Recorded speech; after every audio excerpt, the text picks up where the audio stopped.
The wind bit through Lena's threadbare jacket as she stood at the corner bus stop, bouncing her baby Noah gently against her chest. His tiny cries pierced the morning air, drawing a few glances, none lingering. She pulled the blanket tighter around him, though it did little against the cold. Her breath fogged in front of her face as she stared down the road.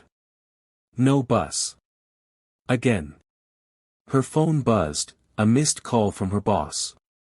Third one this week. She knew what it meant. She whispered apologies to Noah, her voice cracking as tears welled up. Her hands trembled, not just from the cold but from exhaustion, hunger, and the weight of a life unraveling. She hadn't eaten since the day before. The last of the formula was gone this morning. There was no sitter, no family nearby, no backup plan, only the clock ticking down on a job that barely covered the rent. A businessman in a sleek coat passed by, frowning at her baby's cries but saying nothing. She looked away, ashamed. It wasn't supposed to be like this.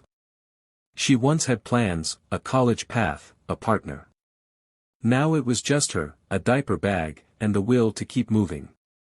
When the bus finally hissed to a stop, she didn't step forward. She knew she was already late. Instead, she turned slowly, not knowing where to go, but knowing she couldn't stand still. Because no one needed her. And quitting simply wasn't an option. The library doors slid open with a soft whoosh, and Lena stepped inside, the warmth wrapping around her like a blanket. She exhaled, the weight of the wind and the street momentarily lifting. Noah was finally asleep, his cheek pressed against her shoulder, lips slightly parted. She walked aimlessly past the shelves, trying to look like any other patron, though her eyes scanned more for an outlet or a quiet corner than a book. She sank into a worn armchair near the children's section, adjusting Noah carefully in her lap. Her arms ached.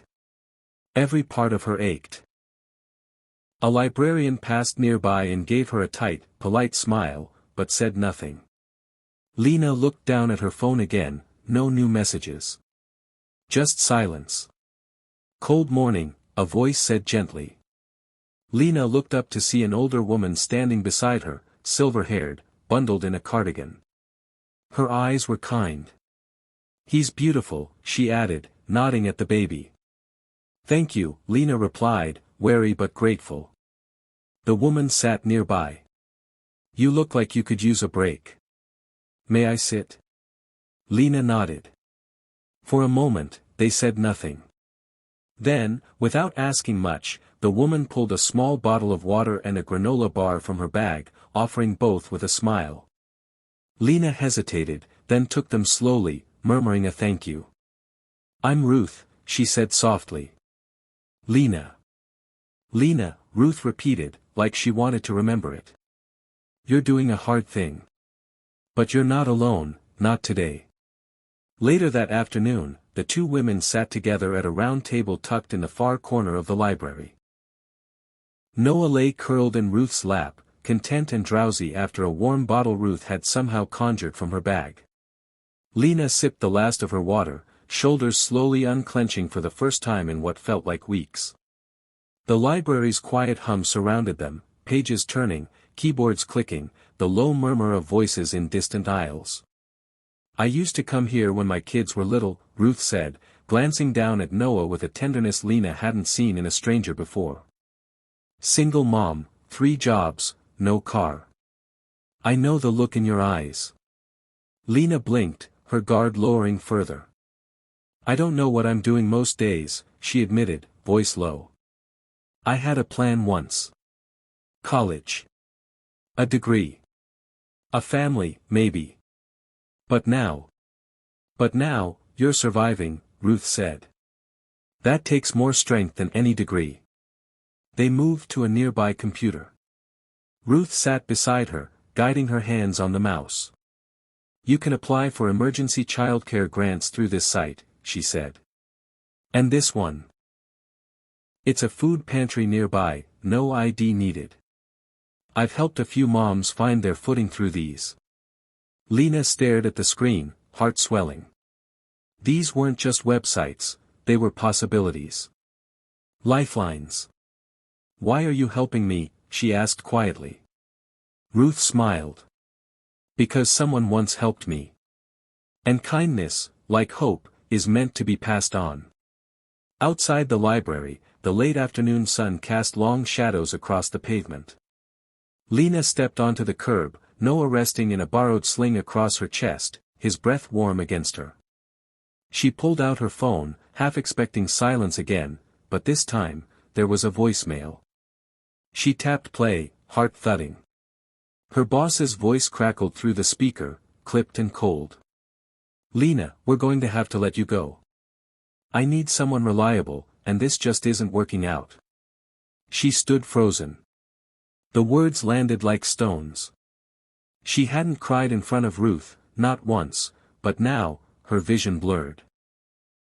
Her last thread to stability had just snapped. "Hey," came Ruth's voice from behind. She had followed Lena out, sensing something shift. "What happened?" "I lost the job," Lena said, the words sticking in her throat. I don't know what I'm going to do now." Ruth didn't offer platitudes. She just placed a steady hand on Lena's back, anchoring her. "That job wasn't meant for you," she said softly. "It was surviving. But surviving isn't living. You need time to breathe, to build something better." Lena shook her head, overwhelmed. "But I can't even afford time. I'll help watch Noah. A few hours a week. I'm retired. I've got time. You need space to find your next step." Lena looked at her, eyes wide, stunned by the offer. "You do that? For me?" "For you," Ruth said. "Because I believe in women who keep showing up, even when the world tells them not to." 6 weeks later, the community center buzzed with soft conversation and the scent of donated coffee. Folding chairs lined the room, filled with mothers of every age and story. At the front, standing behind a worn podium with a hand resting on her baby's stroller, was Lena, her voice steady, her eyes bright. "I used to think being strong meant doing everything alone," she said. "That asking for help meant I'd failed." Her gaze swept the room, landing on faces that mirrored who she'd been, tired, stretched thin, desperate for something to hold on to.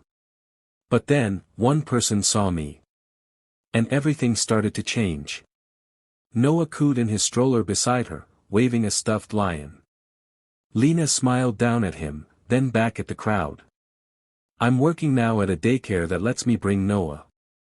It's not glamorous, but it's steady, and I love it. I've even started night classes again. Slowly, I'm building the life I thought I'd lost." At the back of the room, Ruth sat quietly, a thermos in her lap, pride glowing on her face. She didn't need to say anything, her presence said it all. "I came here today not because I have it all figured out," Lena continued, voice thick with emotion, "but because I want you to know that even in your lowest moment, you are not invisible. There is still hope. Still help. Still people who care." The room fell silent. Then someone clapped. And then another. Until the room was filled with the sound of women rising, for her, and maybe for themselves too.